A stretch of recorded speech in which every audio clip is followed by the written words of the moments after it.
Friends, മഴ തോരും മുമ്പേ സീരിയലിൽ ഇനി വരാനിരിക്കുന്ന നല്ലൊരു അടിപൊളി എപ്പിസോഡിൻ്റെ ഭാഗത്തെക്കുറിച്ചാണ് കേട്ടോ പറയുന്നത്. ഒടുവിൽ ബാലചന്ദ്രമേനോനിൽ നിന്ന് തന്നെ സത്യങ്ങളെല്ലാം തിരിച്ചറിഞ്ഞ് ആകെ തകർന്നു പോയിരിക്കുകയാണ് വൈജയന്തി അങ്ങനെ സ്റ്റാൻലിയെ കാണാനായിട്ട് കുളത്തുപുഴയിലേക്ക് വന്നിരിക്കുകയാണ്. സ്റ്റാൻലി തോട്ടത്തിൽ പോയിരിക്കുകയാണെന്ന് അറിയാൻ കഴിഞ്ഞതും തോട്ടത്തിലേക്കുള്ള വഴിയെ കാർ ഓടിച്ചു പോയിക്കൊണ്ടിരിക്കുകയാണ് വൈജയന്തി. റബ്ബർ മരങ്ങൾക്കിടയിലൂടെ താഴ്വാരത്തെ ചുറ്റിപ്പോകുന്ന വീതി കുറഞ്ഞ ടാർ റോഡിന് താഴെ ഓരോരോ കാലങ്ങളിൽ മലമുകളിൽ നിന്ന് അടർന്നു വീണതെന്ന് തോന്നിക്കുന്ന ഭീമാകാരമായ കരിമ്പാറകൾ, അവയ്ക്കിടയിലൂടെ വല്ലാതെ ഒച്ചവെച്ച് ഒഴുകുന്ന ഇടുങ്ങിയ പുഴ, റോഡിൽ അവിടെയവിടെയായി മഞ്ഞ വെയിൽക്കളങ്ങൾ. വൈജയന്തിയുടെ കാറിനുമീതെ റബ്ബർ ചില്ലകൾ നിഴൽ ചിത്രങ്ങൾ എഴുതി മായ്ച്ചു കൊണ്ടിരിക്കുന്നു. വളവ് തിരിഞ്ഞപ്പോൾ മലമടക്കിനപ്പുറത്തെ പാതയിലൂടെ മിലിറ്ററി ജീപ്പ് വരുന്നത് വൈജയന്തി കണ്ടു. ഹൃദയം നിലച്ചതുപോലെ അവൾ സഡൻ ബ്രേക്ക് ഇട്ടു. സ്റ്റാൻലി തീരെ പതുക്കെയാണ് ജീപ്പ് ഓടിച്ചു വന്നത്. അലീൻ അടയാളം പറഞ്ഞിരുന്നതിനാൽ വൈജയന്തിയുടെ കാർ അയാൾ തിരിച്ചറിഞ്ഞു. അത് റോഡിന്റെ വശത്ത് ഒതുക്കി നിർത്തിയിട്ടുണ്ടായിരുന്നു. സ്റ്റാൻലി ഇപ്പുറത്തും ജീപ്പ് നിർത്തിയെങ്കിലും അതിൽ നിന്ന് ഇറങ്ങിയില്ല. വൈജയന്തി ഡോർ തുറന്ന് ഇറങ്ങുന്നത് കണ്ടപ്പോൾ സ്റ്റാൻലിയും ഇറങ്ങി. കാർ കിടക്കുന്നിടത്ത് തണലുണ്ടായിരുന്നു. സ്റ്റാൻലി അങ്ങോട്ട് നടന്നു ചെന്നു. ഇവിടെ മുഖം മൂടികൾ വേണ്ട, പരിചയപ്പെടുത്താൻ ആളുകളില്ല. ഒരു സ്നേഹവസന്തത്തിന്റെ സ്മരണകൾ നൽകുന്ന നൊമ്പരത്തിലും താരല്യത്തിലും മുഴുകി അവർ പരസ്പരം നോക്കി നിമിഷങ്ങളോളം നിശബ്ദരായിട്ട് നിന്നു. സ്റ്റാൻലി വൈജയന്തിയെ അടിമുടി നോക്കി. താൻ കുറെ നാളുകൾക്ക് മുമ്പ് കണ്ട ഔദ്ധവ്യവും ഗർവവും കാപട്യവും ഒളിപ്പിച്ചിരുന്ന മുഖമല്ല ഇത്. സ്റ്റാൻലി ഓർത്തു. ആരോ പിച്ചി ചീന്തി നിലത്തിട്ട് ചവിട്ടിത്തേച്ച് അപമാനിതയായ മുഖം. വൈജയന്തി പതുക്കെ വിളിച്ചു, ലാലിച്ച. 24 വർഷങ്ങൾക്ക് ശേഷം സ്റ്റാൻലി വീണ്ടും ആ വിളി കേട്ടു. അയാളുടെ കൈത്തണ്ടകളിൽ രോമക്കുത്തുകൾ തരിച്ചുണർന്നു. എനിക്കൊരു സത്യം അറിയണം ലാലിച്ച. വേറെ ആരോടും എനിക്ക് ചോദിക്കാനില്ല. വേറെ ആരും എന്നോട് അത് പറയുകയും വേണ്ട. സ്റ്റാൻലിക്ക് മനസ്സിലായി. അയാളുടെ നെഞ്ചിൽ അവളോടുള്ള അലിവും കാരുണ്യവും നിറഞ്ഞു തുളുമ്പി. നമ്മുടെ മകൾ അവൾ ജീവിച്ചിരിപ്പുണ്ടോ ലാലിച്ച? ഹൃദയത്തിന്റെ അഗാധയിൽ നിന്ന് വേദനയുടെ പ്രകമ്പനം പോലെ ആ ചോദ്യം അയാളുടെ മുമ്പിൽ പിടഞ്ഞു വീണു. ഉവ്വ്, അവൾ ജീവിച്ചിരിക്കുന്നു, സ്റ്റാൻലി മന്ത്രിച്ചു. വൈജയന്തിയുടെ ഹൃദയം ഒന്ന് കുതിച്ചു പിടഞ്ഞു. അത് അലീനയാണോ ലാലിച്ച? സ്റ്റാൻലി ശ്വാസമെടുത്തു. അതെ. അയാൾ കനിവോടെ മെല്ലെ ശിരസനക്കി. അതിശൈത്യമുള്ള ഹിമക്കാറ്റടിച്ചിട്ടെന്ന പോലെ വൈജയന്തി ഒന്ന് കുളിർന്നു വിറച്ചു. അവളുടെ ഉടൽ ചൂളി ചുരുങ്ങി. അഗാധ വേദനയുടെ അനേകായിരം നൂലുകൾ അവളുടെ മുഖത്ത് വലിഞ്ഞു മുറുകി. അടുത്ത നിമിഷം അവൾ പൊട്ടിക്കരഞ്ഞ് നെഞ്ചു തകർന്ന് താഴെ വീണേക്കുമെന്ന് സ്റ്റാൻലിക്ക് തോന്നി. വൈജയന്തിയുടെ വിരൽ തുമ്പുകൾ പോലും വിറകൊള്ളുന്നത് സ്റ്റാൻലി കാണുന്നുണ്ടായിരുന്നു. അവളുടെ ഹൃദയത്തിൽ ആഞ്ഞടിച്ചു കൊണ്ടിരിക്കുന്ന ചുഴലിക്കൊടുങ്കാറ്റും കാണാം. അവൾ വീണു പോകരുതെന്ന് അയാൾ അതിയായി ആഗ്രഹിച്ചു. വളരെ അടുത്താണെങ്കിലും പരസ്പരം ഒന്ന് തൊടാനോ ആശ്വസിപ്പിക്കാനോ താങ്ങിപ്പിടിക്കാനോ കഴിയാത്ത വിധം ഇരു കരകളിലാണ് തങ്ങൾ നിൽക്കുന്നത്. നടുവിൽ സ്നേഹസ്മരണകളുടെ തീവ്രവേദനയുടെ ഒരു പുഴ തന്നെ ഒഴുകുന്നുണ്ട്. വൈജയന്തി സാരിത്തലപ്പ് കഴുത്തിലൂടെ ചുറ്റിപ്പുതച്ചു. അന്തയെപ്പോലെ വേച്ച് കാറിന്റെ ഡോർ ഹാൻഡിൽ എവിടെയെന്നറിയാതെ അങ്ങിങ്ങു പരതി. സ്ഥലകാലബോധവും ഓർമ്മയും വീണ്ടെടുക്കാനെന്നോണം വൈജയന്തി അല്പനേരം നിന്നു. പിന്നെ ഡോർ തുറന്ന് സീറ്റിലേക്കിരുന്നു. ഡോർ അടച്ചു. കറുത്ത ഗ്ലാസിലൂടെ അകത്തെ കാഴ്ച വ്യക്തമല്ലെങ്കിലും സ്റ്റിയറിംഗ് വീലിലേക്ക് കമഴ്ന്നു കിടക്കുന്ന ഒരു ദുർബല രൂപം സ്റ്റാൻലി കണ്ടു. അവൾക്ക് ഉടനെയൊന്നും ഡ്രൈവ് ചെയ്യാൻ പറ്റില്ലെന്ന് തീർച്ചയുണ്ടായിരുന്നതിനാൽ അയാൾ ആ കാറിനടുത്ത് തന്നെ ചേർന്ന് നിന്നു. കാറിനു മീതെ തന്റെ ഇടത് കൈത്തലം വെച്ചു. സമയം കടന്നു പോയിക്കൊണ്ടിരുന്നു. എത്ര നേരം നിന്നുവെന്ന് അയാൾക്കറിയില്ല. എത്ര നേരം വേണമെങ്കിലും അങ്ങനെ നിൽക്കാൻ സ്റ്റാൻലിക്ക് കഴിയുമായിരുന്നു. എപ്പോഴോ കാർ സ്റ്റാർട്ടായപ്പോൾ അയാൾ കാറിന് മീതെ നിന്നും കൈയെടുത്തു. കാറിന്റെ ചില്ല് താന്നു. വൈജയന്തി അയാളുടെ നേർക്ക് നോക്കി. അവളുടെ മുഖത്ത്, കണ്ണുകളിൽ തകർന്ന ദയനീയമായ വേദനയിൽ കുതിർന്ന ഒരു പുഞ്ചിരി ഉണ്ടായിരുന്നു. അതൊരു യാത്രാമൊഴിയായിരുന്നു. അതിൽ സ്നേഹം വറ്റിപ്പോയൊരു നദിയും കൃതജ്ഞത വരണ്ടു കിടക്കുന്ന ഒരു മരുഭൂമിയും അയാൾ കണ്ടു. കാറിന്റെ ചക്രങ്ങൾ മെല്ലെ ഉരുണ്ടു. അത് പോയിക്കൊണ്ടിരുന്നു. കണ്ണിൽ നിന്ന് കാർ മറഞ്ഞിട്ടും ആ കാഴ്ച മായാതെ സ്റ്റാൻലി വീണ്ടും അവിടെ തന്നെ നിന്നു. ഏറെ നേരം. സിറ്റൗട്ടിന് അറ്റത്തെ ഉരുളൻ തൂണിൽ കൈ മുറുകെ ചുറ്റി ഗേറ്റിലേക്ക് നോക്കി അലീന നിൽപ്പ് തുടങ്ങിയിട്ട് കുറേ നേരമായി. അവളുടെ മുഖത്തെ മുറുക്കവും കണ്ണുകളിലെ ഉദ്വേഗവും കണ്ട് ടാലിയെ ചോദിച്ചു, എന്തിനാ അലീന ചേച്ചി ഇത്ര ടെൻഷൻ? അലീന ചേച്ചിയെ കാണാനല്ലല്ലോ അവർ വന്നത്, പപ്പയെ കാണാനല്ലേ? അലീന അതിനുത്തരമൊന്നും പറഞ്ഞില്ല. കുറെ കഴിഞ്ഞപ്പോൾ സ്റ്റാൻലിയുടെ ജീപ്പ് ചെറിയ കയറ്റം കയറി വരുന്നത് അവൾ കണ്ടു. ജീപ്പിലെ സീറ്റുകളിൽ അവളുടെ നോട്ടം പരതി. പപ്പ മാത്രമേയുള്ളൂ. ഒരു കാർ പിന്നാലെ വരുന്നുണ്ടോ? അലീന എത്തി നോക്കി. ഇല്ല, പപ്പ ഒറ്റയ്ക്കേയുള്ളൂ. ജീപ്പ് വന്ന് ഷെഡിൽ നിന്നു. സ്വിച്ച് കീയുമായി പപ്പ ഇറങ്ങുന്നു. സ്തോഭപൂർണമാണ് മുഖം. ആരെയും നോക്കുന്നില്ല. കൂടിക്കാഴ്ച നടന്നുവെന്ന് അലീന ഊഹിച്ചു. അലീനയെ കണ്ടെങ്കിലും കണ്ടെന്ന് ഭാവിക്കാതെ സ്റ്റാൻലി വീട്ടിനുള്ളിലേക്ക് കയറിപ്പോയി. അലീന ഗേറ്റിന് നേർക്ക് നോക്കി. പിന്നെ സ്റ്റാൻലി പോയ പുറകെ അകത്തേക്ക് കയറി. സ്റ്റാൻലിയുടെ വാതിൽക്കൽ ചെന്ന് അവൾ അകത്തേക്ക് നോക്കി. എന്തോ മറന്നു പോയത് ഓർത്തെടുക്കാൻ ശ്രമിക്കുന്നത് പോലെ പപ്പ മുറിയുടെ നടുവിൽ സ്തബ്ധനായിട്ട് നിൽക്കുന്നത് കണ്ടു. പപ്പ, അലീന വിളിച്ചു. മയക്കം ഞെട്ടിയതുപോലെ അയാൾ പെട്ടെന്ന് മുഖം തിരിച്ചു നോക്കി. അലീന അകത്തേക്ക് ചെന്നു. പപ്പ കണ്ടായിരുന്നോ? അവളുടെ ശബ്ദം വിറയാർന്നു. സ്റ്റാൻലി തലയനക്കി. അമ്മ എന്തിനാ വന്നത്? ഒരു സംശയം ചോദിക്കാൻ. അലീനയുടെ ശ്വാസം നേർത്തു. ഇമയനക്കാതെ അവൾ പപ്പയുടെ മുഖത്തേക്ക് തന്നെ ഉറ്റുനോക്കി. അവളുടെ മകൾ ഇപ്പോഴും ജീവിച്ചിരിപ്പുണ്ടോയെന്ന് ചോദിച്ചു. ഞാൻ പറഞ്ഞു ഉണ്ടെന്ന്. അലീനയുടെ പാദം മുതൽ നെറുക വരെ മിന്നൽ പിണർ പോലെ ഒരു തരിപ്പ് പാഞ്ഞു കയറി. സ്റ്റാൻലി പിന്നെയും പറഞ്ഞു, അലീനയാണോ അവളുടെ മകൾ എന്ന് അവൾ ചോദിച്ചു. അതേ എന്ന് ഞാൻ സമ്മതിച്ചു. പിന്നെ അവൾക്ക് സംസാരിക്കാനുള്ള ശക്തി ഉണ്ടായില്ല. അവൾ പോയി. സ്റ്റാൻലി അലീനയുടെ മുഖത്തേക്ക് നോക്കി. ജീവൻ നിശ്ചലമായതുപോലെ നിൽക്കുകയാണവൾ. കണ്ണുകളിൽ വെള്ളം നിറയുന്നു, ചുണ്ടുകൾ വിറകൊള്ളുന്നു. പിന്നെ ഒരൊറ്റ കരച്ചിലായിരുന്നു. സ്റ്റാൻലി ആശ്വസിപ്പിക്കാൻ ശ്രമിച്ചപ്പോൾ അത് നിയന്ത്രണം വിട്ടു. കുട്ടികളുടേതു മാതിരി വാവിട്ടുള്ള കരച്ചിലായി. സ്റ്റാൻലി തോളത്ത് കൈയിട്ട് ചേർത്ത് പിടിച്ചുകൊണ്ട് സോഫയിലേക്ക് ഇരുന്നു. അവളെ തോളത്തേക്ക് കിടത്തി ചുമൽ തഴുകി ആശ്വസിപ്പിച്ചു കൊണ്ടിരുന്നു. അല്പസമയത്തിനകം അവളുടെ മുഖം പിടിച്ചുയർത്തിക്കൊണ്ട് ചോദിച്ചു, എന്തിനു കരയുന്നത്? നിന്റെ ആഗ്രഹം പോലെ നടന്നില്ലേ? ഞാൻ തന്നെയാ അവളോട് പറഞ്ഞത് നീ അവളുടെ മോളാണെന്ന്. അലീന പിന്നെയും വിങ്ങിപ്പൊട്ടി. എന്നിട്ടും അമ്മ എന്നെ ഒന്ന് കാണാൻ വന്നില്ലല്ലോ പപ്പായെ. ഞാൻ അമ്മയുടെ മോളാണെന്ന് അറിഞ്ഞിട്ടും നീ എന്താ ഇങ്ങനെ കൊച്ചുകുട്ടിയെപ്പോലെ? അവളുടെ ക്യാരക്ടർ നിനക്കറിഞ്ഞൂടെ? അവളുടെ വികാരങ്ങളാണ് അവളുടെ ജീവിതം. പണ്ടും അങ്ങനെയായിരുന്നു. സ്നേഹിക്കുമ്പോൾ അതിൻ്റെ മുന്തിരിത്തോട്ടത്തിലാണ് അവൾ, വെറുക്കുമ്പോൾ അതിൻ്റെ നരകത്തിൽ, ദുഃഖിക്കുമ്പോൾ ആഴമുള്ള പൊട്ടക്കിണറ്റിൽ തനിയെ. എനിക്ക് അമ്മയെ ഒന്ന് കാണണം. അലീന തേങ്ങി. കാണാം. ആദ്യം അവളുടെ മനസ്സൊന്ന് നേരെയാവട്ടെ. ഇപ്പോൾ അവൾ ആകെ തകർന്നിരിക്കുകയാ. ഞാനത് കണ്ടു. നീ അവളുടെ മകളാണെന്ന് അറിഞ്ഞതിന് ശേഷം അവൾ 3/4 മണിക്കൂറോളം ഡോർ അടിച്ച് കാറിനകത്ത് സ്റ്റിയറിങ്ങിന് മേതെ കുഴഞ്ഞു കിടന്നു. അത് കേട്ടപ്പോൾ അലീനയ്ക്ക് വീണ്ടും കരച്ചിൽ പൊട്ടി. വിദൂര സ്ഥലങ്ങളിൽ നിന്ന് എത്തിച്ചേർന്ന ബന്ധുക്കൾ മാത്രമേ മടങ്ങിപ്പോയിട്ടുണ്ടായിരുന്നുള്ളൂ. ബാക്കിയുള്ളവർ കൊല്ലപ്പള്ളിയിൽ തന്നെ തങ്ങി. രാമപുരത്തു നിന്നും തൊടുപുഴയിൽ നിന്നും പെരുമ്പാവൂരിൽ നിന്നും വന്നവർക്ക് സന്ധ്യ കഴിഞ്ഞിട്ട് തിരിച്ചു പോയാലും മതിയാകും. തിരുവനന്തപുരത്ത് നിന്ന് വന്ന ശ്രീകുമാർ ഉച്ചയോടെ തിരികെ പോയി. വൈജയന്തി എവിടെ പോയി എന്നൊരു വിവരവും കിട്ടാത്തതിനാൽ ആശങ്കാഭരിതരായിട്ട് കാത്തിരിക്കുകയാണ് അവർ. ഇടയ്ക്ക് ബന്ധുജനങ്ങൾക്കിടയിൽ ചർച്ചയും നടക്കുന്നുണ്ട്. വൈജയന്തി ആഗ്രയിൽ ജീവിച്ച കാലത്തെ സംഭവങ്ങളെക്കുറിച്ചായിരുന്നു അവിടുത്തെ സ്ത്രീകളുടെ ചർച്ചാ വിഷയം. വൈജയന്തിക്ക് അങ്ങനെ ഒരു സ്നേഹബന്ധമുണ്ടായിരുന്നുവെങ്കിൽ അത് നടത്തി കൊടുക്കുകയായിരുന്നു ചെയ്യേണ്ടിയിരുന്നതെന്ന് ചിലർ തർക്കിച്ചു. അവൾ ഗർഭിണിയായ അവസ്ഥ പരിഗണിക്കുമ്പോൾ പ്രത്യേകിച്ചും വൈജയന്തി പ്രസവിച്ച കുട്ടി മരിച്ചെന്ന് അവളെ തെറ്റിദ്ധരിപ്പിച്ചതും കുട്ടിയെ ഓർഫനേജിൽ കൊടുത്തതും തെറ്റായിപ്പോയെന്ന് ഒരു കൂട്ടർ വാദിച്ചു. ശിവശങ്കര മേനോനും ഗംഗാധര മേനോനും ഇതിലൊന്നും ഇടപെടാതെ മാറി നിന്നു. വൈജയന്തി എവിടെ പോയി എന്നത് മാത്രമായിരുന്നു അവരുടെ ആശങ്ക. ഒടുവിൽ സഹിക്കെട്ട് ഗംഗാധര മേനോൻ അനുജനോട് പറയുകയാണ്, നീ അവരെയെല്ലാം എങ്ങനെയെങ്കിലും ഒന്ന് പറഞ്ഞയക്ക് ശിവ. മനുഷ്യന് സ്വൈര്യം വേണ്ടേ? ശിവശങ്കര മേനോൻ കോണിപ്പടി ഇറങ്ങി താഴെ ഹോളിൽ വന്നു. അവിടെ ഉണ്ടായിരുന്നവരോട് പറഞ്ഞു, ബാലചന്ദ്രൻ വിളിച്ചിട്ടാണ് ഇവിടെ ഇങ്ങനെ ഒരു മീറ്റിംഗ് ഇന്ന് നടന്നത്. അയാളുടെ പാട്ടിന് പോയി. ഇനിയിപ്പോൾ ആരോടും പ്രത്യേകിച്ചൊന്നും പറയാനില്ല. വെറുതെ ഇവിടെ ഇരുന്ന് ഒച്ച വെച്ചിട്ട് കാര്യമില്ലല്ലോ. ആർക്കെങ്കിലും എന്തെങ്കിലും സംശയമുണ്ടെങ്കിൽ എന്നോട് ചോദിക്കാനുണ്ടെന്നും പറഞ്ഞ് ശ്രീധര മേനോൻ മുമ്പോട്ട് വന്നു. ജയന്തിയുടെ കുട്ടി ജീവിച്ചിരിപ്പുണ്ടെന്നും ബാലചന്ദ്ര മേനോൻ പറഞ്ഞല്ലോ. അത് ആരാണെന്നും എവിടെയാണെന്നും അറിയണം. അതൊരു പെൺകുഞ്ഞല്ലേ, അതിനും ചില അവകാശങ്ങൾ കിട്ടാനില്ലേ?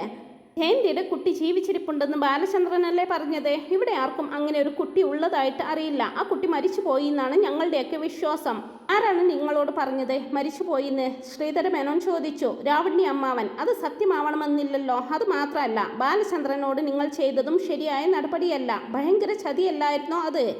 അതൊക്കെ 25 കൊല്ലം മുമ്പ് കഴിഞ്ഞു പോയ കാര്യങ്ങളല്ലേ. അതേക്കുറിച്ച് ഇനി ആരും വിസ്തരിക്കുകയും വിധിക്കുകയും ഒന്നും വേണ്ട, ശിവശങ്കര മേനോൻ ദേഷ്യത്തോടെ പറഞ്ഞു. അല്പസമയത്തിനകം അവിടേക്ക് എത്തുന്ന മനുവിനോട് എന്തെങ്കിലും വിവരം കിട്ടിയോടാന്ന് ചോദിക്കുന്നുണ്ട് ശിവശങ്കര മേനോൻ. പിന്നെ അച്ഛാ, ആൻറ്റി കുളത്തൂപ്പുഴ ചെന്നിട്ടുണ്ടായിരുന്നെന്ന് അലീന ഇപ്പോൾ വിളിച്ചു പറഞ്ഞു. ശിവശങ്കര മേനോൻ ശക്തിയായി ഞെട്ടി. കുളത്തൂപ്പുഴയോ? അതെ, സ്റ്റാൻലി അങ്കിളിനെ കാണാൻ. ഇപ്പോൾ കൂടുതൽ ചോദിക്കുന്നത് കുഴപ്പമാണെന്ന് മനസ്സിലാക്കിയ ശിവശങ്കര മേനോൻ ബന്ധുജനങ്ങളോടായിട്ട് പറഞ്ഞു, ജയന്തിയുടെ കാര്യത്തിൽ ഇനി ആർക്കും ഉത്കണ്ഠ വേണ്ട. അവൾ ഇങ്ങ് തിരിച്ചു വന്നോളും. അവൾ എന്തിനാ കുളത്തൂപ്പുഴയ്ക്ക് പോയത്, അതും ആരോടും പറയാതെ? ശ്രീധര മേനോൻ വീണ്ടും ചോദിച്ചു. സ്റ്റാൻലിയെ കാണാനെന്ന് പറഞ്ഞല്ലോ. അവൾക്ക് എന്തെങ്കിലും സംശയം ചോദിക്കാനുണ്ടാകും. ശിവശങ്കര മേനോൻ ഒഴുക്കൻ മട്ടിൽ പറഞ്ഞു. ഇനി ആരെ തൃപ്തിപ്പെടുത്താൻ അച്ഛാ സത്യം മറച്ചു വെക്കുന്നത്? ജയന്തി ആൻറ്റി അറിയാനുള്ളത് അറിഞ്ഞു കഴിഞ്ഞു. ഇത് അറിഞ്ഞു എന്നാ മനുവിനി പറയുന്നത്? മകന്റെ മൂർച്ചയുള്ള നോട്ടത്തെ നേരിടാനാവാതെ ശിവശങ്കര മേനോൻ ചോദിച്ചു. അച്ഛനും അങ്കിളും മുത്തശ്ശനും ഒക്കെ കൂടി കഴിഞ്ഞ് 24 വർഷമായിട്ട് ഒളിപ്പിച്ചു വെച്ച രഹസ്യം സ്റ്റാൻലി അങ്കിൾ തന്നെ ആൻറ്റിയോട് നേരിട്ട് പറഞ്ഞു. ആൻറ്റിയുടെ മകൾ എവിടെയുണ്ടെന്നും ആരാണതെന്നും. ഇവിടെയുണ്ട്. ആരാണതെന്ന് ചോദിക്കുമ്പോൾ അച്ഛനറിയാം, ഗംഗാധരൻ അങ്കിളിനും അറിയാം. അച്ഛൻ തന്നെ പറയട്ടെ, അതാണ് ന്യായമെന്ന് പറയുവാണ് മനു. എല്ലാ കണ്ണുകളും ശിവശങ്കര മേനോനിൽ വന്ന് തറഞ്ഞു. ചക്രവ്യൂഹത്തിൽ അകപ്പെട്ടതുപോലെ അയാൾ പറയൂ. അച്ഛൻ പറഞ്ഞില്ലെങ്കിൽ ഞാനിപ്പോൾ അത് പറയും. ആരാ ശിവശങ്കര? ഇനിയെങ്കിലും ഉള്ളത് തുറന്നു പറ, അതിൻ്റെ ബാക്കി നോക്കാമല്ലോ നമുക്ക്, ശ്രീധരമേനോൻ സൗമ്യമായിട്ട് ചോദിച്ചു. ശിവശങ്കരമേനോൻ അങ്ങിങ്ങ് പതറി പതറി നോക്കി. എന്നിട്ട് പറഞ്ഞു, അലീന. എന്നിട്ട് തിരിഞ്ഞ് ആർക്കും മുഖം കൊടുക്കാതെ തൻ്റെ മുറിയിലേക്ക് നടന്നു. അമലയടക്കം അവിടെ കൂടിയിരുന്ന സകലരും ഞെട്ടിത്തരിച്ചു നിന്നുപോയി. ഏതൊരു പെൺകുട്ടിയെയാണോ വൈജയന്തി തൻ്റെ ശത്രുവായി കണ്ട് ഏറ്റവും അധികം വെറുത്തത്, അതേ പെൺകുട്ടി അവളുടെ മകൾ. ഏതൊരു പെൺകുട്ടിയുമായി ബാലചന്ദ്രമേനോന് അവഹിത ബന്ധമുണ്ടെന്ന് സ്ഥാപിച്ചുകൊണ്ടാണ് വൈജയന്തി ഫാമിലി കോർട്ടിൽ വിവാഹമോചനത്തിന് കേസ് കൊടുത്തത്, അതേ പെൺകുട്ടിയുടെ അമ്മയാണവൾ. കമല പതുക്കെ മുഖം തിരിച്ച് മറ്റുള്ളവരെ നോക്കി. ഇത് ആരെങ്കിലും വിശ്വസിച്ചിട്ടുണ്ടോ? ഇല്ല, ആർക്കുമില്ല വിശ്വാസം. ഇത് സത്യമായിരിക്കത്തില്ല. നമ്മളൊക്കെ ആരാണെന്ന് അറിഞ്ഞുകൊണ്ട് തന്നെയാ അമ്മയെ അലീന ഇവിടെ വന്നത്. കടപ്പാട്ടൂര് താമസിച്ചപ്പോഴും അവൾക്കറിയാമായിരുന്നു സ്വന്തം അമ്മയും കൂടപ്പിറപ്പുകളുമാണെന്ന് മനുശങ്കർ പറഞ്ഞു. അലീന ആരാണെന്ന് ഏറ്റവും ആദ്യം തിരിച്ചറിഞ്ഞത് ബാലചന്ദ്രൻ അങ്കിൾ തന്നെയാ. 1 വർഷം കഴിഞ്ഞിരിക്കുന്നു അങ്കിൾ അതറിഞ്ഞിട്ട്. അതിനുശേഷം ഞാൻ അറിഞ്ഞു, പിന്നെ രോഹിത്ത്, അത് കഴിഞ്ഞു ബബിത, ഒടുവിൽ അച്ഛൻ ഗംഗാധരൻ അങ്കിൾ. ആരും മിണ്ടുന്നില്ലെന്ന് കണ്ട് മനുശങ്കർ ഇത്രയും കൂടി പറഞ്ഞു. പക്ഷേ ജനിച്ചയെന്ന് മുതൽ 23 വർഷക്കാലം കഴക്കൂട്ടത്തെ സ്നേഹനികേതനം എന്ന ഓർഫനേജിൽ അവൾ ജീവിച്ചത് നമ്മളെക്കുറിച്ച് അറിയാതെയായിരുന്നു പറഞ്ഞ് മനുശങ്കർ മുകളിലേക്ക് കയറി പോകുന്നതിനിടയിൽ തൻ്റെ അനുജന്റെ മുഖത്തേക്കൊന്ന് നോക്കി. അവൻ അന്താളിച്ചു നിൽക്കുകയായിരുന്നു. മനുശങ്കർ നോക്കിയപ്പോൾ അവൻ്റെ കണ്ണുകളിൽ താണുമുഖം വിവരണമായി. അവൻ പെട്ടെന്ന് മനുശങ്കറിൻ്റെ മുമ്പിൽ നിന്ന് മാറിപ്പോയി. പക്ഷേ തൻ്റെ മനസ്സാക്ഷിയുടെ കണ്ണിൽ നിന്ന് ഒളിച്ചോടാൻ അവന് കഴിഞ്ഞില്ല. താൻ നിൽക്കുന്നിടത്തെല്ലാം അതിശക്തമായ ഒരു പ്രകാശം പതിയുന്നുണ്ടെന്ന് അവന് തോന്നി. സ്വന്തം നഗ്നത മറക്കാൻ വെമ്പുന്ന കുട്ടിയെപ്പോലെ അവൻ ചൂളി. കേവലം ഒരു ദാസിയായി അലീന ഈ തറവാട്ടിൽ വന്നതും താൻ അവളെ പ്രലോഭിപ്പിച്ചു വശംവദയാക്കാൻ വിഫല ശ്രമം നടത്തിയതും അവൻ ഓർത്തു. കടപ്പാട്ടൂര് വീട്ടിൽ വെച്ചും താൻ അവളോട് മോശമായിട്ട് പെരുമാറിയിട്ടുണ്ട്. അവളുടെ ബാഗിൽ മോതിരം ഒളിപ്പിച്ചു വെച്ച് കള്ളക്കഥയുണ്ടാക്കി രോഹിത്തിനെ കൂട്ടുപിടിച്ച് ജ്യൂസിൽ മയക്കുപൊടി ചേർത്ത് കൊടുത്ത് മാനഭംഗപ്പെടുത്താൻ ശ്രമിച്ചതുമെല്ലാം അവൻ്റെ ഓർമ്മയിൽ മിന്നൽ പിണറുകളായി തെളിഞ്ഞു. ഇല്ല, ഇനി ഒളിക്കാൻ ഇത്തിരി ഇരുട്ട് പോലും എങ്ങുമില്ല. മനുശങ്കറുമായിട്ട് ഫോണിൽ സംസാരിച്ചു കൊണ്ടിരിക്കുകയായിരുന്നു ബബിത. ഇടയ്ക്ക് ഒരു കോൾ കയറി വരുന്നത് കണ്ട് അവൾ പെട്ടെന്ന് പറഞ്ഞു, മനുവേട്ട, അലീന ചേച്ചി വിളിക്കുന്നു, ഞാൻ അറ്റൻഡ് ചെയ്തോട്ടെ, അവിടെ കട്ട് ചെയ്യണേ.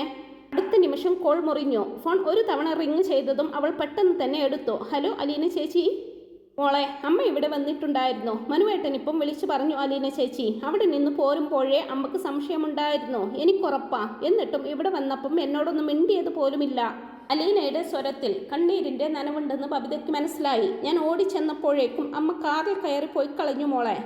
ആരുമില്ലെന്നേ, പപ്പയോട് ചോദിക്കാൻ വേണ്ടി പോയതല്ലേ. പപ്പയോട് ചോദിക്കാതെ എങ്ങനെയാ അമ്മയ്ക്ക് ഒരു ഉറപ്പ് കിട്ടുന്നത്? ബബിത ചോദിച്ചു. അത് കഴിഞ്ഞിട്ടും അമ്മയൊന്നും വന്നില്ല.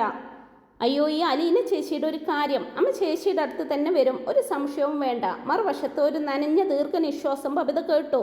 ചേച്ചിക്കൊരു വിശേഷം കേൾക്കണം. അവസാനം മനുവേട്ടൻ കൊല്ലപ്പള്ളിയിൽ ബോംബ് പൊട്ടിച്ചു. അമ്മ കുളത്തൂപ്പുഴയ്ക്ക് വന്നിരുന്നുവെന്നും സ്റ്റാൻലി പപ്പയുമായിട്ട് സംസാരിച്ചുവെന്നും പറഞ്ഞു.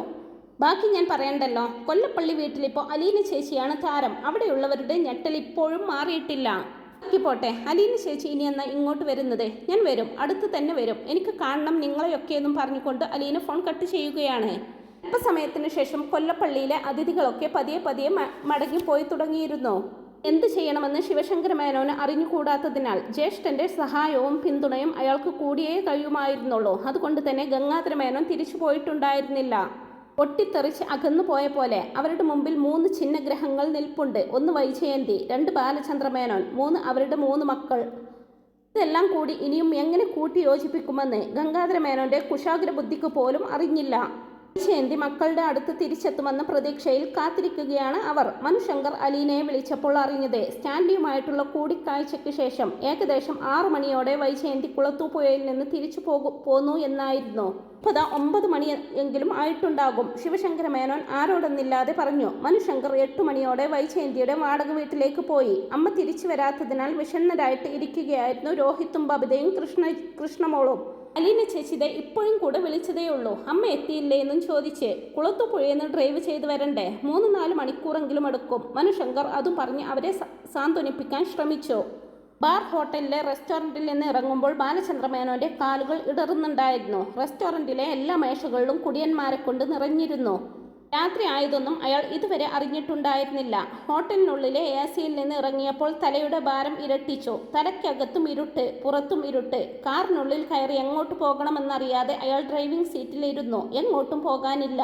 താമസിക്കുന്ന ഹോട്ടലിലെ റൂമിലേക്ക് തിരിച്ചു പോകാൻ അയാൾക്ക് മനസ്സ് വന്നില്ല. ബാലചന്ദ്രമേനോൻ എന്ന മനുഷ്യജീവി ഇന്നത്തോടെ ഭൂമുഖത്ത് നിന്ന് തുടച്ചു മാറ്റപ്പെട്ടു എന്ന് അയാൾക്ക് തോന്നി. ഇന്ന് കാലത്ത് 10 മണിവരെ അയാൾക്ക് ജീവിച്ചിരിക്കാൻ ഒരു കാരണമുണ്ടായിരുന്നു.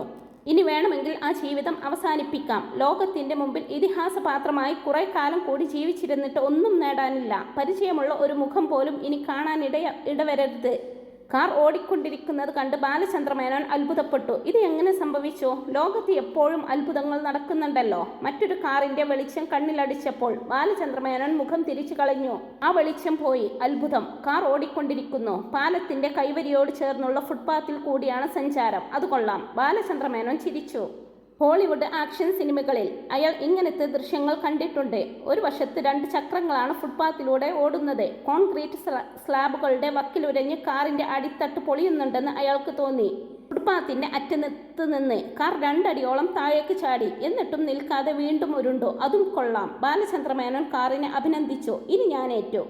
അയാൾ സ്റ്റിയറിംഗ് വീലിൽ മുറുകെ പിടിച്ചു. തെരുവ് നായ്ക്കൾ കൂട്ടം കൂടി നിന്ന ഭാഗത്തേക്കാണ് കാർ പോയിക്കൊണ്ടിരിക്കുന്നത്. ജീവനിൽ കൊതിയുള്ളവർ വല്ല കുണ്ടിലും ഒളിച്ചുകൊള്ളുക എന്ന പാഠപുസ്തക ഭാഗം ഒരു മൂളിപ്പാട്ടായി പാടണമെന്ന് അയാൾക്ക് തോന്നി.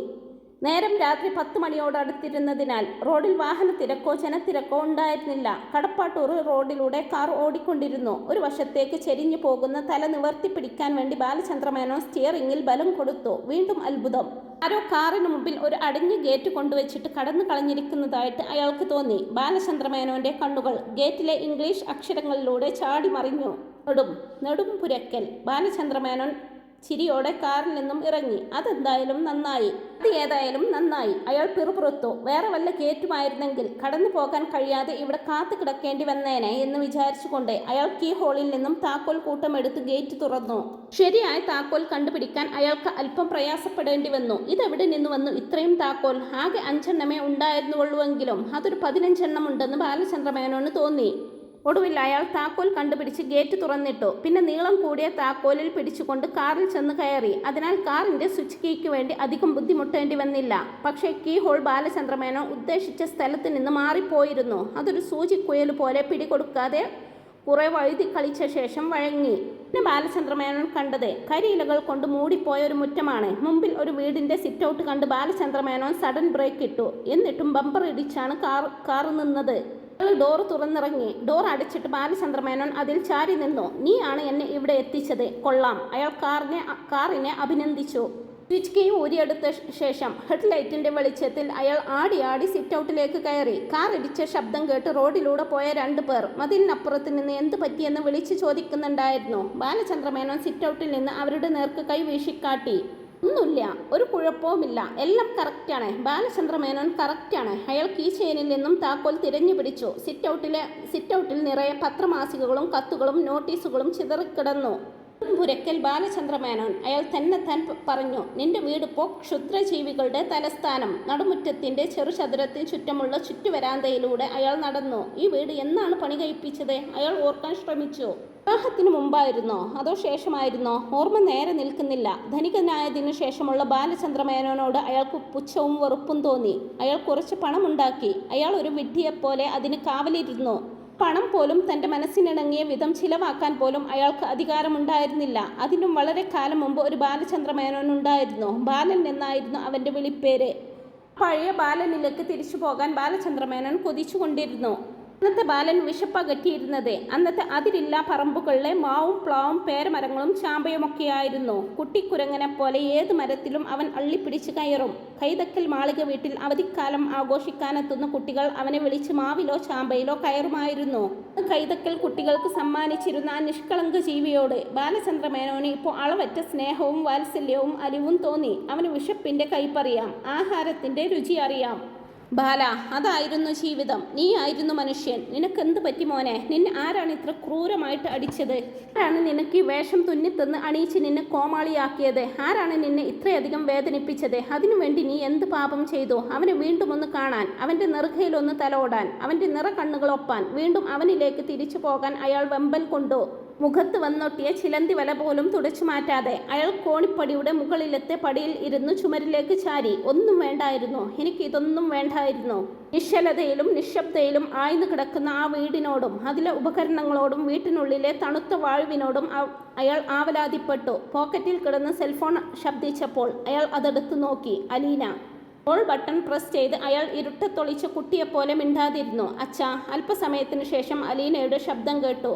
വളരെ അടുത്ത് നിന്നോണം അലീനയുടെ ശബ്ദം കേട്ടപ്പോൾ പെട്ടെന്ന് എന്തിനെന്നറിയാതെ അയാളുടെ കണ്ണിൽ നനവൂറി. അച്ഛൻ എവിടെയാ ഇപ്പോ? ഇവിടെ, കടപ്പാട്ടൂരെ വീട്ടിൽ. അച്ഛൻ ഒറ്റയ്ക്ക്? അതെ, ഞാൻ ഒറ്റയ്ക്കാണ്. ഞാൻ എന്നും ഒറ്റയ്ക്കാണ്. അച്ഛൻ എന്തിനാ ഇപ്പോൾ അവിടേക്ക് പോയത്? അത് എത്രയോ നാളായി പൂട്ടിയിട്ടിരിക്കുവല്ലേ. എനിക്ക് എൻ്റെ ഭാർഗവി നിലയം ഒന്ന് കാണണമെന്ന് തോന്നി. ബാലചന്ദ്രമേനോൻ ചെറുന്നനെ ചിരിച്ചു. അച്ഛൻ അവിടെ എന്ത് ചെയ്യുകയാ? ഈ കോണിപ്പടിയിൽ വെറുതെ ഇരിക്കുന്നു. എന്ത് ചെയ്യണമെന്ന് എനിക്കറിയില്ല മോളെ. മറുവശത്ത് നിന്ന് പ്രതികരണമില്ല. നിമിഷങ്ങൾ മൗനങ്ങളായിട്ട് കടന്നുപോയി. അല്പം കഴിഞ്ഞ് സ്നേഹനിർഭരമായ വിളിയൊച്ച വന്നു. അച്ഛാ. ബാലചന്ദ്രമേനോൻ മിണ്ടിയില്ല.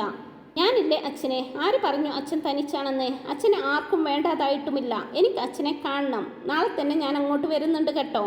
ബാലചന്ദ്രമേനോന് ഒന്നും തന്നെ പറയാൻ കഴിഞ്ഞില്ല. അയാളുടെ കണ്ണിൽ നീർത്തുള്ളികൾ തിളച്ചുമറിഞ്ഞ് ആവിയായിപ്പോയി. ഒന്നോ രണ്ടോ തുള്ളികൾ തുളുമ്പിച്ചാടുകയും ചെയ്തു. ശ്വാസം വിലങ്ങിയതുപോലെ നെഞ്ചിലൊരു മിന്നിപ്പിടുത്തം. ബാലചന്ദ്രമേനോൻ ഒന്ന് ഞെരങ്ങി ചുമരിലൂടെ ഊർന്ന് ഒരു വശത്തേക്ക് കുഴഞ്ഞു വീണു. ആരോരും രക്ഷിക്കാനില്ലാതെ, ആരും തുണയില്ലാതെ ബാലചന്ദ്രമേനോൻ ആ ഭാർഗവി നിലയത്ത് ഒറ്റയ്ക്കായി. പിന്നീട് കാറിന്റെ ഹെഡ്ലൈറ്റ് കത്തിക്കിടക്കുന്നത് കണ്ട് അയൽ വീട്ടുകാരോ വന്ന് നോക്കുമ്പോഴാണ് ബാലചന്ദ്രമേനോൻ അവിടെ കുഴഞ്ഞു കിടക്കുന്നത് കാണുന്നതും അദ്ദേഹത്തെ ഹോസ്പിറ്റലിൽ എത്തിക്കുന്നതും. അപ്പോൾ ഇന്നത്തെ ഈ ഒരു റിവ്യൂ ഇത്രയേ ഉള്ളൂ. ഇതിൻ്റെ ബാക്കി വിശേഷങ്ങൾ ഉടനെ തന്നെ അപ്ലോഡ് ചെയ്യുന്നതാണ്. ഈ വീഡിയോ നിങ്ങൾക്ക് ഇഷ്ടമായിട്ടുണ്ടെങ്കിൽ ഒന്ന് ലൈക്ക് ചെയ്തും ഹൈപ്പ് ചെയ്തും സബ്സ്ക്രൈബ് ചെയ്തും സപ്പോർട്ട് ചെയ്യണേ friends. Thanks for watching my video.